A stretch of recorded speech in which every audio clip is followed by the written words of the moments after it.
I'm back for our Starry Night Part 2 video. With a little over 2 days remaining, I'm confident we can reach the final tier of the milestone rewards. Hitting that tier unlocks an ultimate weapon. It says here the weapons region depends on my current campaign region. I'm currently in Region 9. So the question is, can I finish in time to get a Region 10 ultimate weapon? That is, if I decide to pick up the Ultra Pass, which unlocks these rewards, including the Absolute Zero. Alright, I'll focus on clearing Region 9 of the main campaign first, just in case I decide to make that purchase. 5 stages left. Let's go.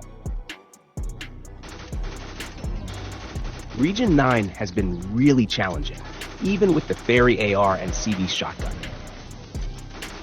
And as you can see here, this is about as real as it gets if there were an actual zombie apocalypse. Pure chaos in both setting and scale, with waves of zombies attacking all at once from different directions.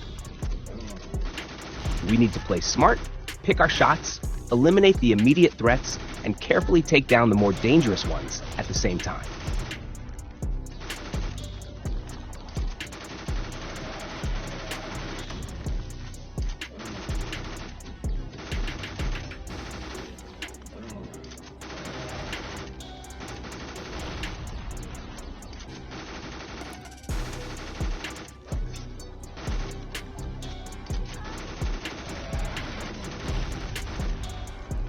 Runs like this are oddly enjoyable.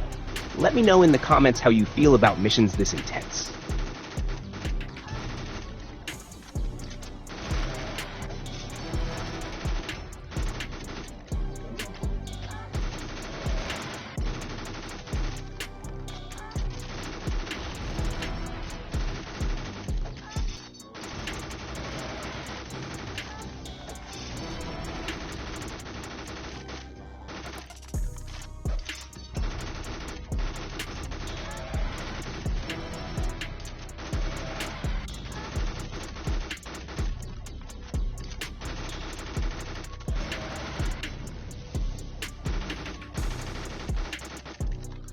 Alright, we survived the first wave. This map is massive, and finishing this stage without medkits would be tough, so it's a good thing I was able to stockpile free ones just by grinding different events.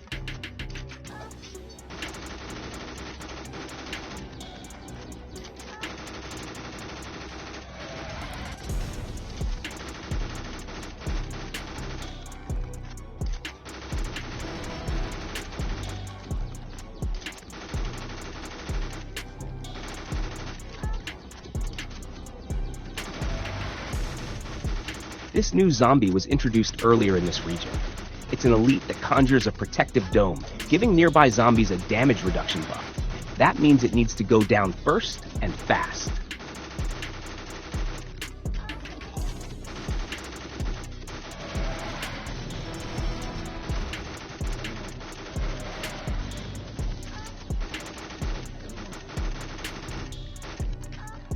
It does this ritual dance while a pink orb grows in its belly, and that's our window. That's the moment to take it out. Okay, one down. I'll deal with the regular zombies after I finish off this second one.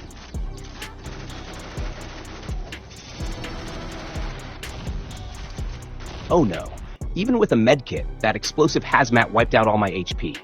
And that right there shows just how unforgiving this stage is. Let's watch an ad and continue. This is our last chance to clear it, so we need to make it count. Regular grenades barely do anything at this point, so let's switch to ice grenades. They help a lot by slowing these brutes down, and when you pair that with the Faerie's Ice Dragon, it becomes an excellent crowd control combo.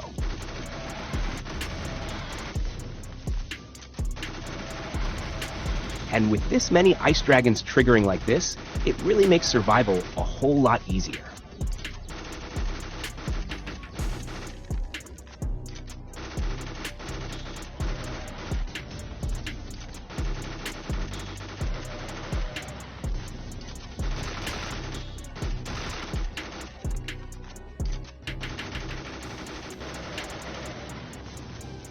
On to the next wave.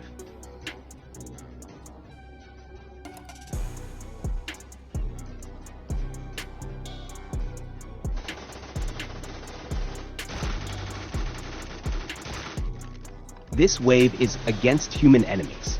They were first introduced earlier in this region, and facing them here is part of the storyline. It's basically PvP, but against multiple opponents.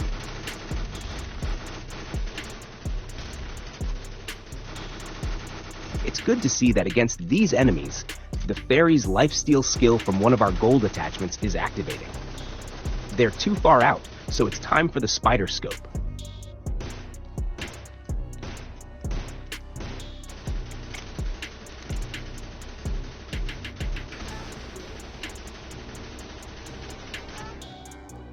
Same rules as with zombies. Prioritize targets and take out the sniper first, since he can end the run instantly.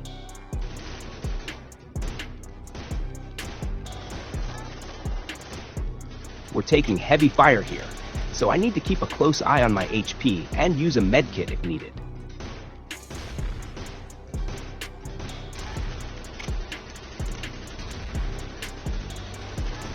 I can't quite spot the sniper, so I'll reposition for a better angle. There we go. Let's take him out.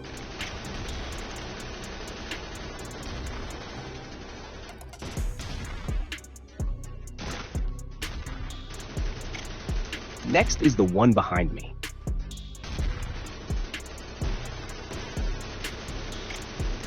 Unlike PvP with fixed cover, here you adapt on the fly and use whatever the terrain gives you.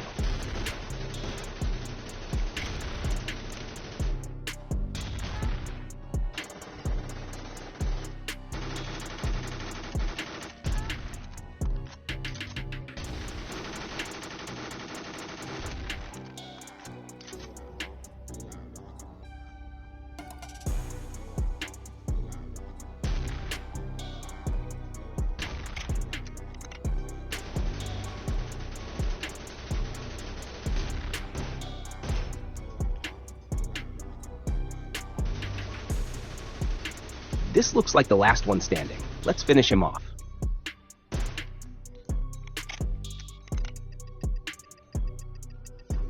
Remember in one of our earlier episodes when I was wondering what those zombie sacks were? It turns out they're zombie eggs. How they even lay those is beyond me, but moving on. They seem to be more decorative than anything and don't actually affect the run whether you shoot them or not. Alright, let's see what we completed. Not surprising, we burned through a lot of medkits on that run. Getting easy quests like this is mostly luck, so let's knock it out quickly.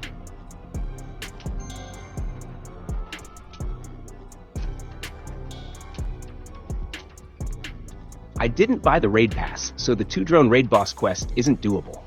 Let's refresh it. Nice, another easy one. The spend food event quest doesn't just work with facility upgrades. If you're in a clan, you can donate food instead, though keep in mind there's a limit to how much you can donate. Oops, this one requires 350 food. I thought it was only 300.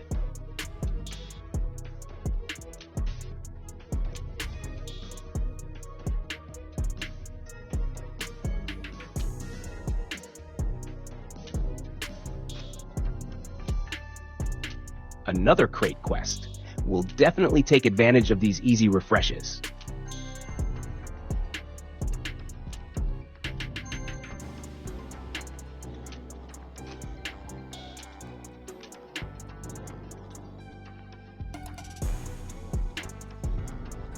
Let's try one more.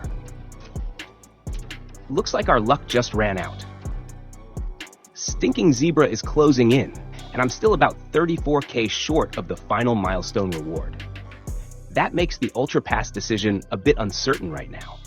One of the perks, though, is an instant 20,000 event points and double event points for 24 hours.